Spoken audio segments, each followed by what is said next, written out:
All right, today I'm going to go over why Ty Lopez and Dan Lope made me successful and the scam stigma.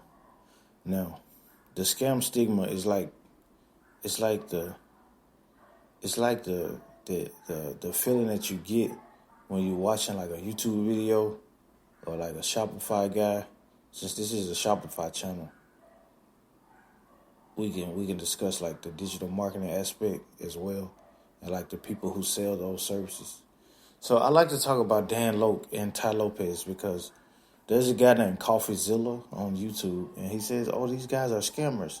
Ty Lopez is a scammer. Dan Lope is a scammer," and he highlights like the mistakes that these guys make. He highlights like the mistakes, but he doesn't highlight like all of the good things that they teach you. They don't highlight that. So I feel like those type of channels that make, okay, this guy's a scammer or that guy's a scammer, I feel like you should be very aware of that, because what if that's you on the other side of that? You know what I'm saying? Like, now imagine you being the guy who is being called a scammer when you're not a scammer, right? Could you imagine being that when you the one who jumped off the limb and like, I'm going to help my family out. I want to make more money than I ever made in my life, and I want to teach people how I did it. I came from nothing. I came from poverty, right? And I learned how to copyright in my room while all my friends was out drinking and partying. But for some little guy on YouTube who really doesn't have any skills, just calls me a scammer, right? Because I pose with a Rolls Royce.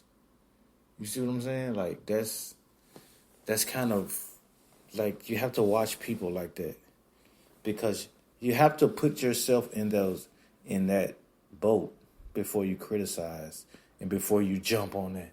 Like, even those people who selling you, oh, this guy's a scam or that guy's a scam, like, what are you selling, right? He's selling you hate.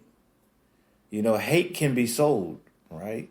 So if he's selling you hate, he's getting millions of views on YouTube, but what did you learn from that? Like, you didn't learn anything. You just learned that, oh, this guy's a scammer. You get the confirmation that you hated the guy that you hated. You had your justified hate. So he's selling you hate that you can justify. But Dan Lope is teaching you how to price and how to write, how to write with copy for free, by the way. Like, you don't have to even pay for his course. You're learning it for free.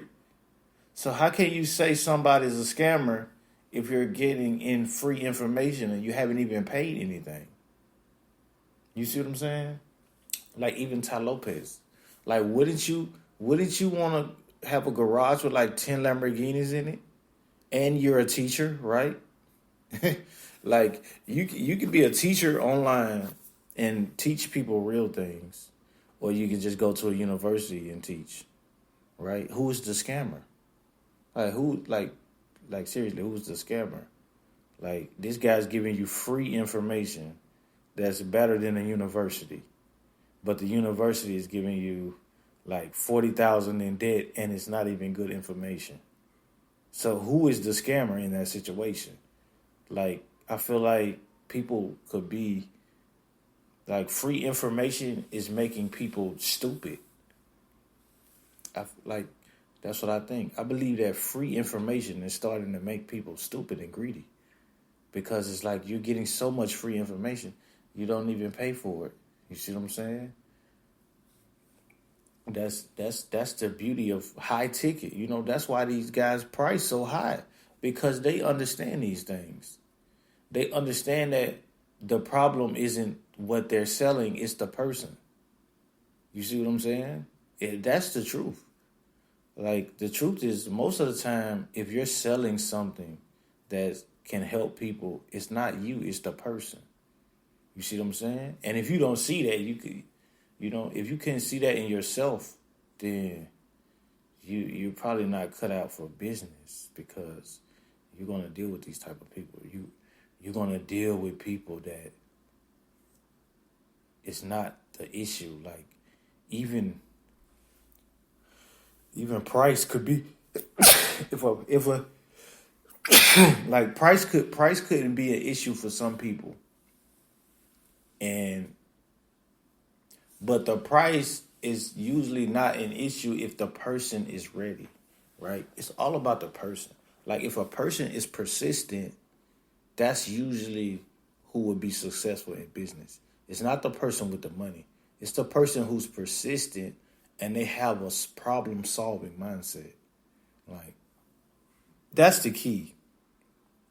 The key is to have a problem solving mindset. If you don't have the mindset of a problem solver, then either you're going to become bitter or you're just going to be wrong. You can't accept the fact that you're wrong because you're not persistent. You see what I'm saying? Like even with me, like you know how long it took me to get one sale on Shopify? Like I've been doing Shopify for 10 years almost. And it took me I've started over 5-6 stores before I had one that was good. You know? And after I had one, I knew why I was successful. It's because I was persistent. Like if I didn't have 5 stores that failed, I couldn't have had a 6th store that was successful because I wouldn't have knew why I was failing. Like you're not just unless you have the right team, like our team, right? That's the power of team. You need a team, but if you don't have the mindset, really it's a multiplier mindset. The multiplier mindset is what you need. You need the multiplier mindset. The multiplier mindset is like, it's when you have the ability to increase your team based on what you know. So if you're talking to a sales team, you know how to guide them based on how you want your business. If you're talking to an SEO team, you know how to guide them because you know a little bit of their business. But they're the professional, but you're guiding them in the right direction and you're confirming things that's confirmable. So you're both professional. So now you're taking 2 times 2 people and you're turning it to 4 times because you know the profession that they're in, right? It's like being a radiator mechanic and let's just say a tire specialist or like a torque or I'm trying to think of something with tires or like a overall engine guy. You both know a little bit of something, so if you come together, then it multiplies, right? But in this aspect, you're the owner, so you have an overall look on things. So you know a little bit about Facebook, you know a little bit about Google, you know a little bit about SEO, you know a little bit about everything. So now you're multiplying your team because you're educated. Your team is not calling you an idiot because you actually know things, right? You're not just coming in, I'm just going to throw in some money and see how much I make, right? You're coming in educated on the topic, which is easier nowadays because you can just Google the issue that you have. That's what makes you successful is when you have knowledge of what you're investing in.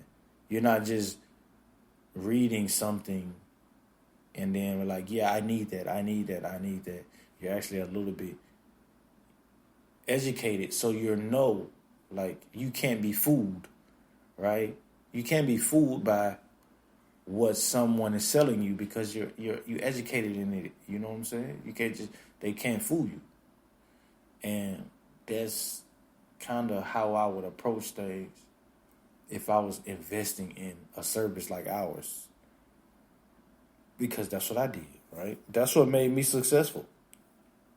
Because before, like me being independent minded, it makes you good, but it makes you bad. The good thing is you can multiply with your team But the bad thing is you still have to submit to an extent. You have to be submissive and let things work out and let it play itself out. But you still have to be persistent at the same time. And you'll just see things grow over time with that mindset. You'll just see things grow. But you have to get over the scam stigma. Like, it's powerful. It's powerful. Like, the scam stigma is powerful, especially when you deal with digital marketing and making money online, because there's so many things that out there that could fool you. It's so much like copy, YouTube. I made 20,000 today, and then I just drive out in a Lamborghini. I made 50,000 a day. It's so much like, I feel like it's less teaching and it's more showing off. Like, that's why I keep this podcast like no music, no flash, no crazy sounds, just the hard topic of things, because that's who I want this to be for. I want it to be for people who just, that's why it's called Sell on Shopify or Die Trying, because that's pretty much how this podcast started. Like, that's the mindset I had when I started this. It was like a 50 Cent Get Rich or Die Trying approach. Like, if you ever seen Get Rich or Die Trying, the movie, then that's pretty much how this came about. Like, just sitting in a room all day, hacking it out, failing, starting one store, investing thousands of dollars in store. Oh, the design is not good. It's not converting. All right, let's tear it apart. Let's start a new one. You see what I'm saying? Oh, the Facebook copy is bad. The photo copy is bad. The photos are bad. This app slows this down. Let's get rid of that app. Okay, Google Analytics linked with this. Okay, Google Shopping is out now. Okay, we have a good rate on Facebook. Oh, we need a new sales team. Oh, it's the metaverse now. Like, it's so many things that changes over time that you have to keep going with it. Like, you just can't stop and be like, oh, this guy's a scammer because I didn't make any money now. And it's like, no, it might have been you. You might have been the problem. You might not be polished yet. You see what I'm saying? You might not be skilled. You're just not skilled yet. That you're not a skilled CEO. You're not a skilled owner. You're just a guy who just decided to start a business and think you're just going to be successful the same day. That's like you going into a diesel mechanic shop full of mechanics who know how to fix army trucks, and you're like, I just want to be a diesel mechanic, and you just walk in and think you're just going to take everybody's job because you decided to become that. You think you're going to change an engine just because you said, I'm going to be a diesel mechanic. No, it's a scam school because they didn't let me have a job and they didn't let me. No, you didn't. You didn't learn how to use a wrench. You didn't listen to the guy who's been working there for 5 years already. You didn't sit down and do that. You see? So now it's a scam. You see what I'm saying? That's why that scam stigma it's powerful. It's powerful. Like, it's just how people are. People judge. And a lot of people judge very false. But judgment that's a skill in itself too. But it could deter you in the wrong direction. Especially somebody like Dan Loke, because Dan Loke, to me, he's really good. Like, for someone to bring something as boring and like uncool as copywriting to that level, like that, you got to give that respect. You have to respect that, because it's just new level, and that's why he is who he is. And yeah, that's just what I want to talk about, that the scam stigma.